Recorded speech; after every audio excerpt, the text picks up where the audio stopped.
Hi, everyone.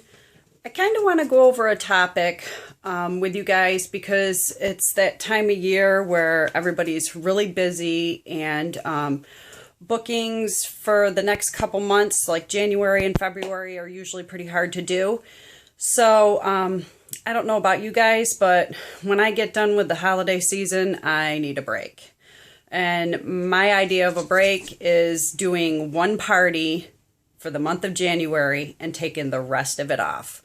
That's where I'll meet my PRV so I can get paid off my team and get everything done in one shot and make my life a whole lot easier and get to have a little time off with my family.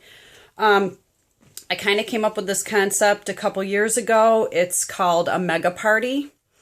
The idea with a mega party is you have to either rent a hall or you, if you're a member of a church group and you can use their hall, or if you're a member of the fire department and you get to use the hall without having to pay for it or whatever, you can do it that way. Or if your house is big enough and you want to have it there, or a relative's house is big enough and you want to have it there, you can do that too. But what I do is right now is when I start emailing all my hostesses that of the past, and I tell them I'm going to do my mega party, and I usually rent a hall. And I contact them, and if they, they're willing to be one of the hostesses, I go into the hall, I count the tables. Now, I usually keep 4 tables, one for food, one, to set other stuff up on, and 2 for demo. And then the other tables that are in there, I consider is how many hostesses that I can have. And each hostess can invite up 8 to 10 people, because that's usually what they can sit at the table, is 8 to 10 people. But every once in a while you get that one hostess that she rocks. She needs like 2 tables, and that's fine too. So you have one hostess, 2 tables. With the party, you after you set your date, and you're going to meet up with the hostesses 2 weeks prior to the party. In that time, you're going to ask them to have their guest list ready, because you're going to mail out the invitations for them. This gives you the opportunity to add them to your contact list, and ask them for email addresses as well, so you can add them for your newsletter. And then when you meet up with your hostesses, you're going to give them hostess packets. It's going to be 3 catalogs, order forms, and, let them know that if they get, if they have the most outside orders, they're going to get a prize for it. So it'll help boost your sales as well. The night of the party, they're going to bring in those orders and, whatever else that they collect that night. And you're going to enter each one of the hostesses as separate parties, so they can still earn their free and half price items. Food and supplies. I take care of the hall, and usually where I go has a cash bar. So if I make it a girls' night out, and if they want to drink, they can purchase their own alcohol in the back. I provide all the paper products, but I ask each hostess to bring 2 bottles of a beverage, usually soda or punch or whatever, and a snack to share. So this way food's covered and the other beverages are covered. And I usually write off the cost of the hall and the paper products as a business expense as well. Now, the mega party can be done alone, or it can be done with another consultant or one of your downline members. In the beginning, when I first started doing the mega parties, I actually did it with 2 other consultants, because I was overwhelmed. I booked so many parties. I had all these other people, all these, hostesses coming, and I didn't know what I was doing. But now I've gotten to the point where I can handle the mega party by myself. I usually have my daughter and maybe one of my friend's daughters help me to demonstrate and, pass stuff out or whatnot. But other than that, I can pretty much rock it out by myself. Give prizes. Prizes are huge. People come for prizes. I do a door prize, and I hand out raffle tickets when they first come in the door. And sometimes, I'll give a warmer, or I'll give them a warmer of choice, or, something along those lines.